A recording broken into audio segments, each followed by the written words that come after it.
This is like a puzzle to put together all the clues that are included in the photos and the videos.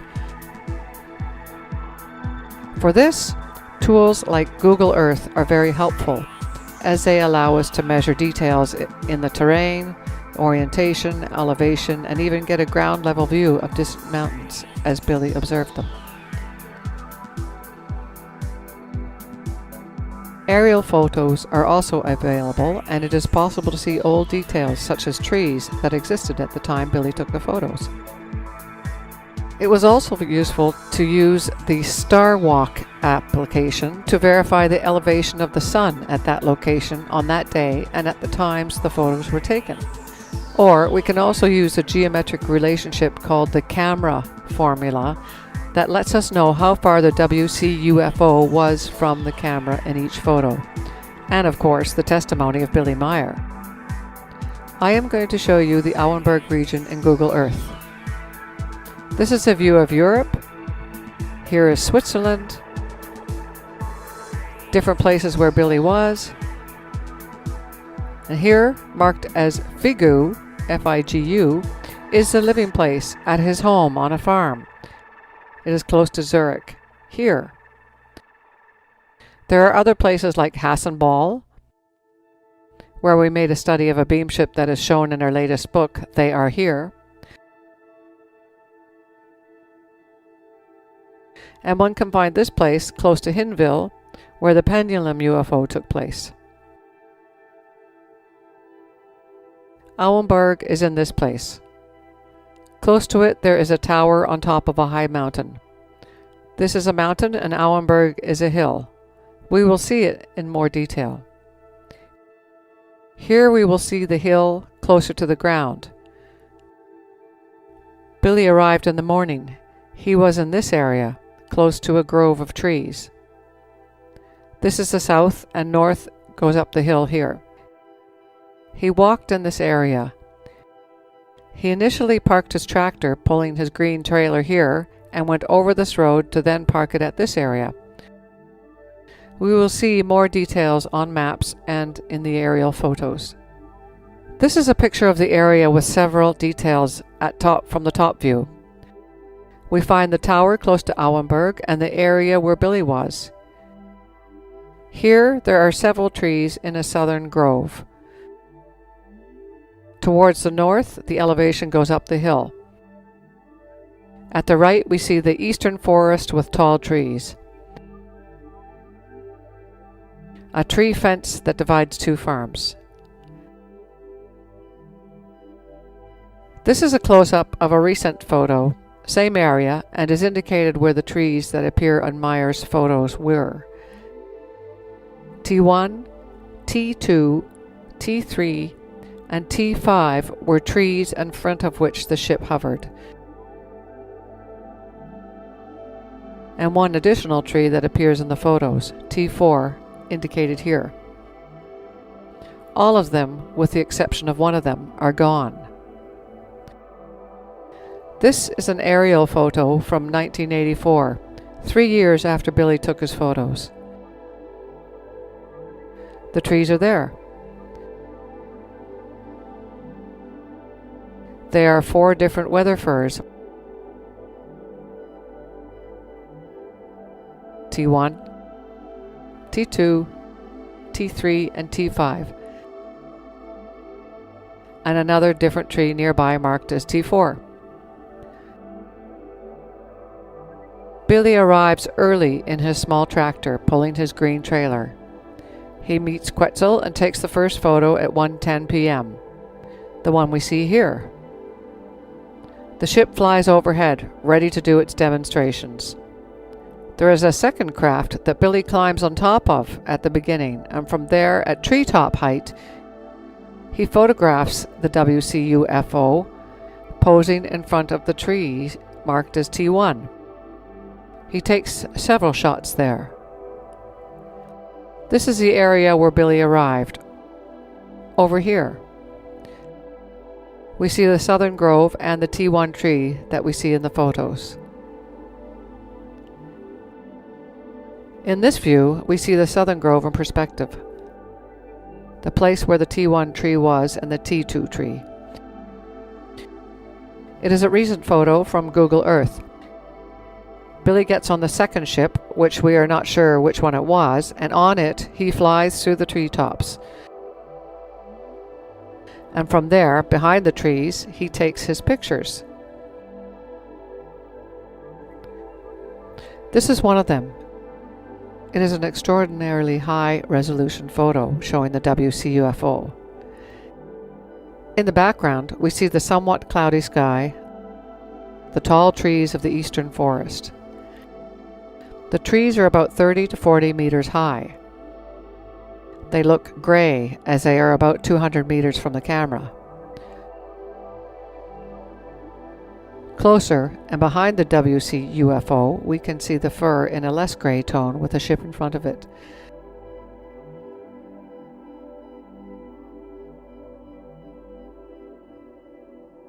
And in the foreground, and blurred, we see branches of the trees in the southern grove. Imagine Billy sitting on something that flies, 9 meters high, between branches, taking pictures. In the original 74-page Wcufo investigation, I showed that the reflections in the spheres here show the forest from where Billy flies, and that this craft cannot be a scale model and is about 20 meters away from him. Here we come to the same conclusion. Other photos from behind the treetops. This tree we see in the front was accidentally knocked down by Quetzal. It seems that he was telepathically controlling the secondary ship where Billy was flying, and when he landed it, he broke this tree that is in this shot, here on the left, very close to him. We'll talk about this later. Another shot from the treetops. We see this hill in the background.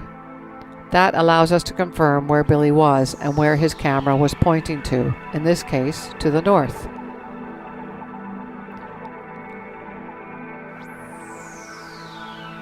And another photo at treetop level.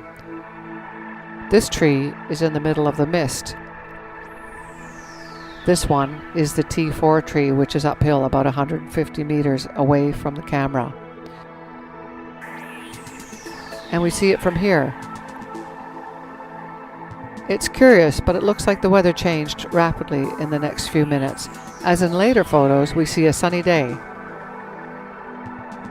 Perhaps a cloud was passing quickly by that location that day. In this map, with a photo from 1984, we see the trees T1 to T5. A blue dot represents where the Wcufo was hovering, near 4 of them. The red lines indicate the direction Billy's camera was pointing when he took the photos. And the small dashes at the beginning of each arrow indicates where Billy was when each shot was taken. After descending from the secondary craft, Billy walks north, uphill. The Wcufo moves from T1 tree toward the T2 tree. Billy says that on that day, a somewhat crazy farmer came out in a rage, threatening him with a metal instrument. Billy had to run for his life. I don't think the farmer was upset that there was a Wcufo on his property, since he couldn't see it, but he was upset that Billy had crossed the fence onto his property. From T1 to T2, we looked at the elevations and constructed a terrain profile shown here. It has a height difference of 60 meters from the grove at the south to the top. At this point, Billy took one of his photos. Because of the terrain profile, we noticed that from there he could only see the top of the T4 tree, not the whole tree.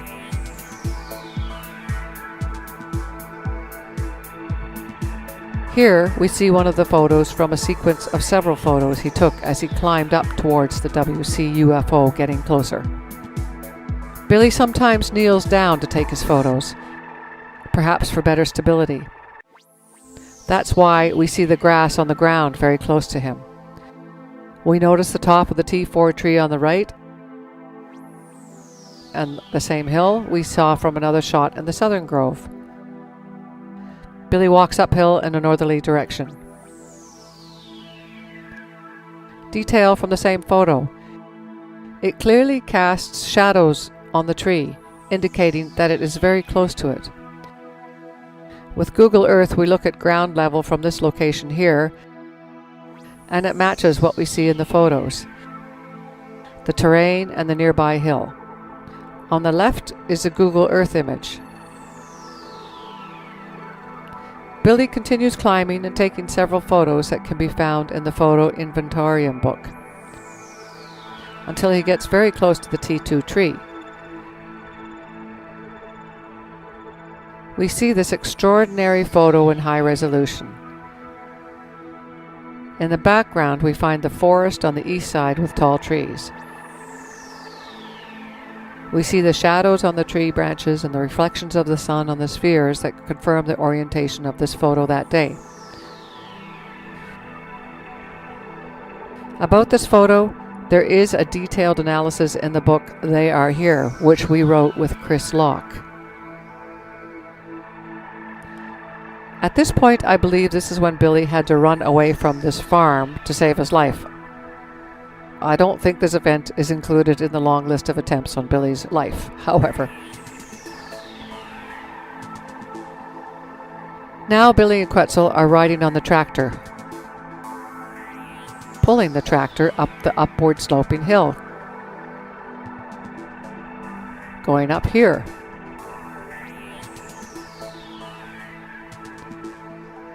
They reach the top of the nearby hill and park here. It is from this point that Billy took a unique video of the WC-UFO. We know he was here, as it matches the direction we see from the distant mountains. There is a house nearby, but from there, nobody can see the trailer. Billy unloads the tripod of his Super 8 video camera, does the filming, and takes some pictures. I'm going to show you a portion of that video later. He takes these shots of the WC-UFO that has moved into the tree marked as 3. Again, the WC-UFO is hovering statically in front of a tree. Billy gets closer as he takes a few pictures. We can see the top of a tree that is next to a house that is not in the photos. This house is behind this hill. This is the photo in which he was closest to the tree. The house is behind this hill, near this tree. This is an extraordinarily high-resolution photo as well. This is a close-up of the same photo. For some reason, the farmer on this farm nailed a horizontal stick into the base of the trunk. And if we look at the photo in detail, we find what looks like there may be a glass leaning against the base of the tree.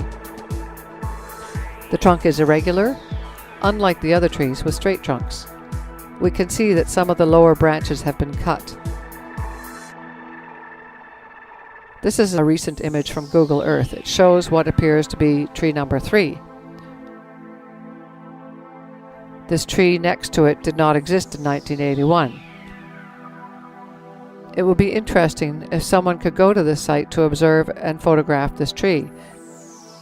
It would also be interesting if in the future we could find in Google Earth the photos that Billy took at each of these sites. In Google Earth you can upload photos at each specific location. Let's watch the UFO video. This video can be found on billyforkids.info. It was filmed on April 1981, as we said, at Auenberg. We see the UFO in front of a tree, and sometimes we hear Billy's voice.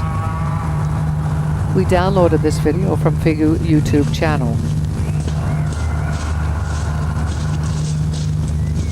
We see a distant mountain, the tree, and behind this hill here is a hidden house. Here is where Billy had just knelt down. He is taking a picture and he will stand up.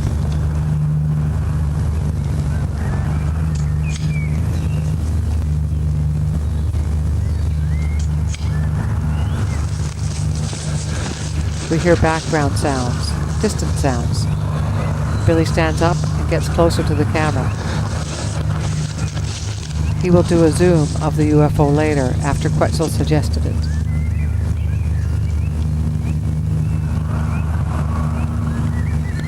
Quetzal is telepathically talking with him. The voice we hear is from Billy. Quetzal is on the left and we do not see him in the video.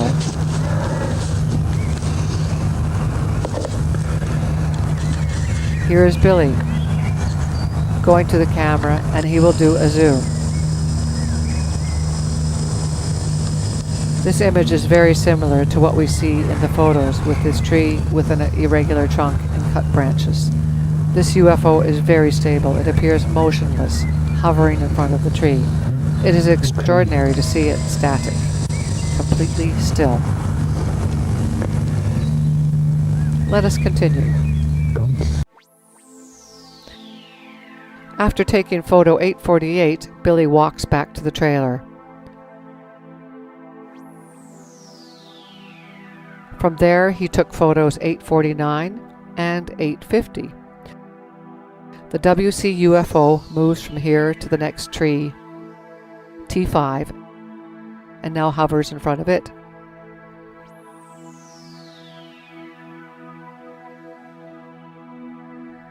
Photo 849.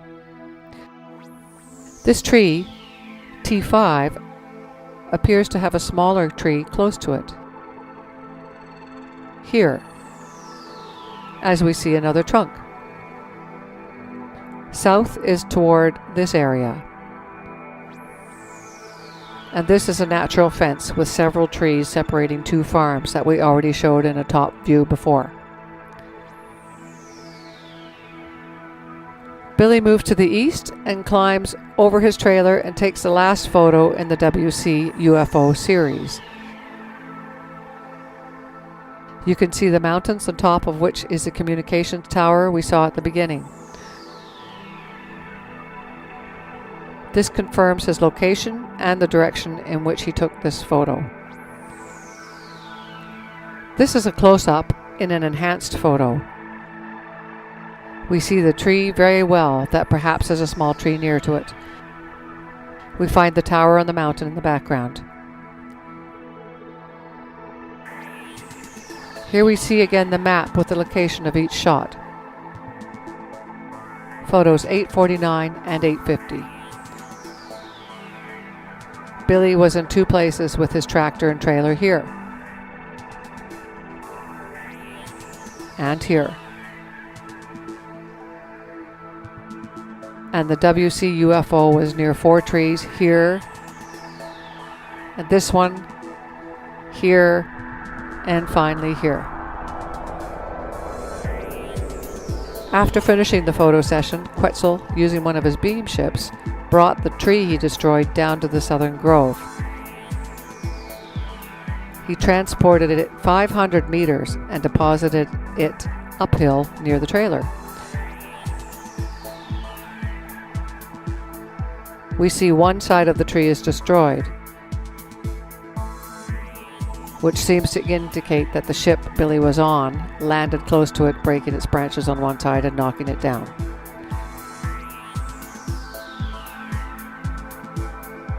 Billy cut off a piece of the trunk at the base and took it home, along with the top of the tree. These are photos from the next day in the morning. The trunk is leaking large amounts of its resin due to the strong magnetic field that had affected it. Conclusions. We find 4 different trees in the Meyer photos. The WC UFO was close to them, hovering. 3 of these trees no longer exist today. One of them, T3, could be still there. Meyer did not use bonsai trees, as some skeptics claim. Meyer knelt down to take photos. He avoided, for any reason, showing nearby houses. It appears that he always used to do this with his photos that did not give good clues at his time in the 70s that would allow us to find where he took them. However, today, with technology such as Google Earth and aerial historic photos, we can find where he was, and we have done this here. Meyer and Quetzal were surrounded by a few houses and potential witnesses. It looks like they did not see the WC-UFO. We do not find news about it. This UFO must be used in a cloaking device, as we have already found in another WC-UFO night photo.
Hält der Bleimantel?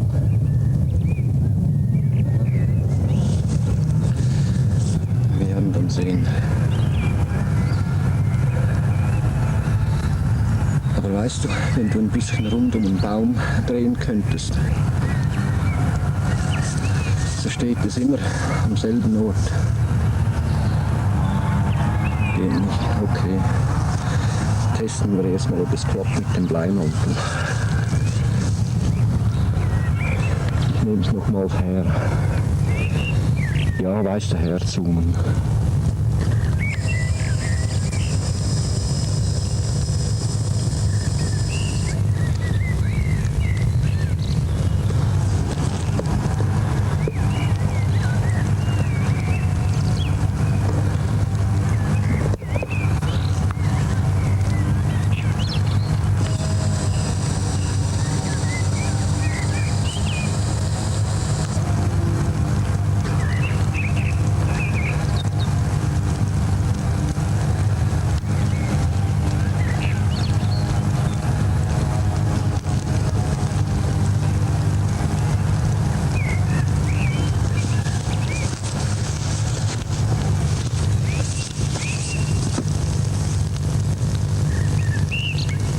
fast ein wenig drüber gehen könntest du das. Was? Schon wieder? Da unten kommt jemand.